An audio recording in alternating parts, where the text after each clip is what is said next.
And we are down to the penultimate week of the 2025 Confidence Picks. I'm Steve Deace. He's Aaron McIntyre. So, Aaron, before we delve into the penultimate week of picks, give us an update on the standings. Perfect week for you. You hit everything, including your bonus pick. Just right on down the line. You gained, I believe, 43 points. You are still in the lead. I hit on everything except for my 1 point play, which was Iowa over USC.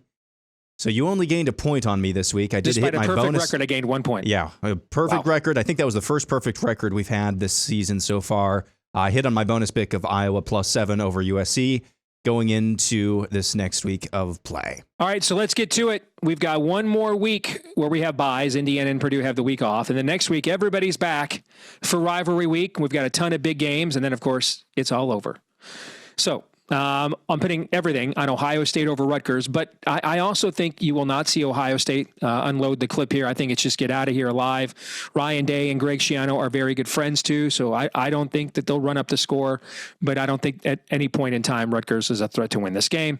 I'm going to put 7 on Iowa over Michigan State. Pretty clear. Sparty has let go of the rope where Jonathan Smith is concerned, and I think Iowa in the final home game of the year probably going to win something like 31-10, something like that.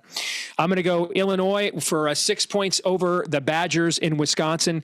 I just think Wisconsin, I know it sounds weird, but they easily covered the number against Indiana last week. They're playing better, I guess, but just a massive quarterback advantage for the Illini. They have one, Wisconsin doesn't.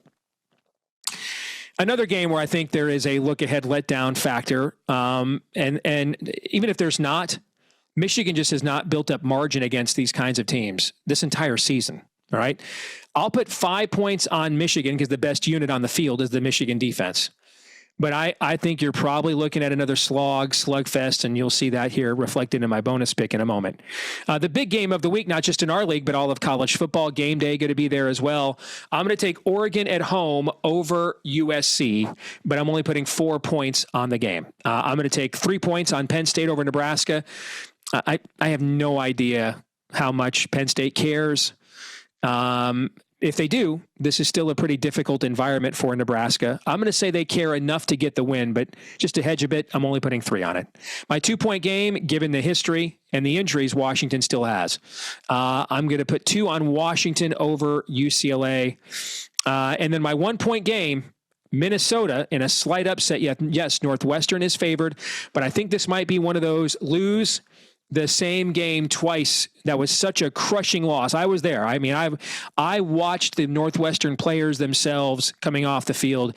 You simply cannot lose if you're +5 in turnovers. Like, historically, this has happened only a handful of times in the entire history of college football. So you wonder if there's a hangover effect there for Northwestern. So I'm going to put 1 point on Minnesota to pull the slight upset. And my bonus point, I just, I don't think Jordan Marshall will play for Michigan. I think they're going to save him with some kind of an upper body injury that he got late in the game against Northwestern. I think they're saving him for Ohio State next week. So I think the running game won't be as explosive. I just don't think they execute enough on offense, Aaron, for margin. I think they'll win. I think it'll be like 28-20, 28-17, something like that. But 2 touchdowns to clear that on the road. I just don't know how you can watch this Michigan team play and make that prediction, except if you're saying, hey, they've got 5 games this year where they've gotten over 400 yards and they didn't manage 30 points. There's got to be regression or progression to the mean. And why not a Maryland team who stinks and have it be the week that they put things together? I mean, that could happen, but there's no evidence of that. There's way more evidence. It's just a really young team that struggles with consistency. So give me Maryland here plus the points as my bonus pick. All right, we are similar at the very top. I have Ohio State over Rutgers as my 8 point play. Iowa over Michigan State for somewhat the same reasons, although I'm not sure. There could be some, I don't know. This was about the point last year where there were at least 1 or 2 defections from Iowa, like shutting it down for the season, but we'll see. Again, culture, all that good stuff. Iowa's got it. I'm not sure if Michigan State does, and it is going to be senior laden for the most, at least at the top line, Iowa team, an emotional day. So I think they get the job done pretty easily. I got Oregon over USC. I'm very confident in this. I'm very confident in Oregon's ability to really put this game in a stranglehold right away. It took USC a little bit of time. And again, there was pouring rain last week. But I've seen this a couple of times. Just takes a while for them to get in sync. And once they do get in sync, that quarterback and receiving crew, they are tough to stop. But I just think Oregon will really drag this thing out in the first half and put it under control and make USC chuck and duck for the rest of the day. Illinois over Wisconsin in my 5-point pick. Wisconsin legitimately is, I do think, playing better, at least on defense. They're playing lights out on defense at the moment. They just don't have an offense to speak of. Washington over UCLA. Not super confident in this, but I'm not super I don't know. I'm not super confident in UCLA at home. I'm not super confident in Washington on the road. So I'm just going with what Vegas thinks basically on this one. Michigan over Maryland is my 3-point play. And I probably should have it higher.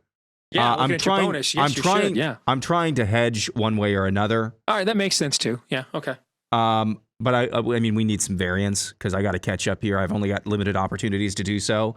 Northwestern over Minnesota. Minnesota is not near the talent from top to bottom that Michigan was. Michigan, young though they are, so I think Northwestern does get off the schneid this week against Minnesota.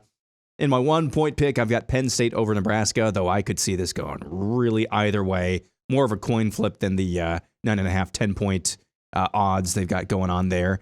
And my bonus pick, I've got Michigan minus 13.5 over Maryland. Have we ever gone head-to-head in bonus picks? I can't remember ever doing that. I can't recall either. I mean, I put these together before you even sent those over to me. So... And I didn't see yours before. You never see mine. Yeah. So I don't know. This is going to be a high variance on that one alone. You're probably that could decide the entire thing. You could lock up the entire shebang with that pick. Fascinating. All right, great stuff, my friend. Thank you, and we'll see all of you guys right here on the channel next week.